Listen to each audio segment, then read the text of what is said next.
go on the framework, extend the framework, we do not have to defend against every single con argument or prove that Medicare for all is perfect. We just have to prove that Medicare for all is better than the status quo. Judges in this round will vote under a framework as they provide no alternative or any rebuttals to this. They dropped costs is extremely crucial because it states that right now the system is much too expensive to keep. We'd be much better off against a cheaper system. It saves 13% each year. They also dropped innovation.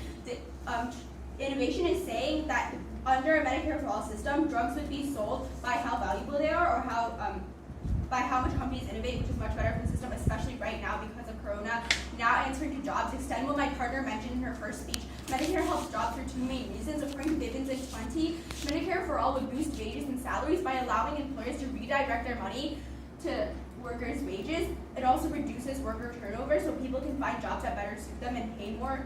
It has a bigger impact on the whole because increased wages also means that people are able to spend more, which is critical to the economy.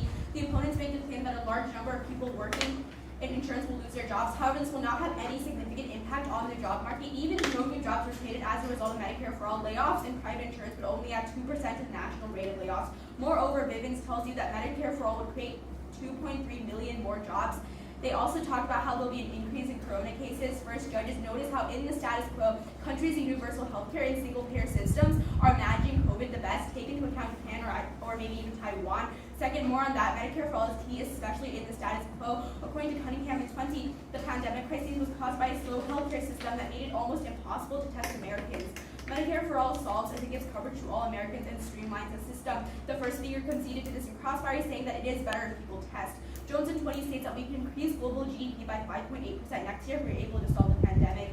They will have more money for those saved costs to provide resources or prevent corona from happening in the first place anyways. Now answering to rationing first, this is worst off in the status quo. Actually, rationing has been occurring under our present system for decades by way of patients being denied and patients not being able to afford medical insurance.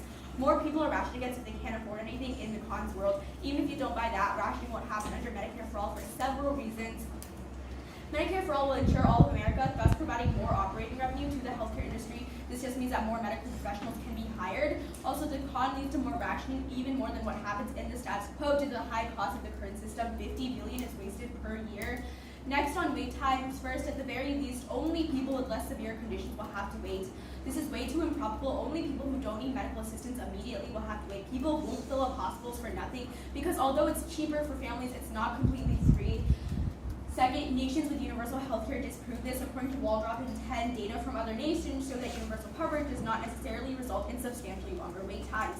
10 European countries were examined. For example, in the US, 4% of patients wait more than 4 months if they have slightly less severe conditions compared to 2% in France and 0% in Germany. Now because of time, I'll be rebutting to some of their points made in the rebuttal speech. First, they talk about how rationing returns. This is untrue.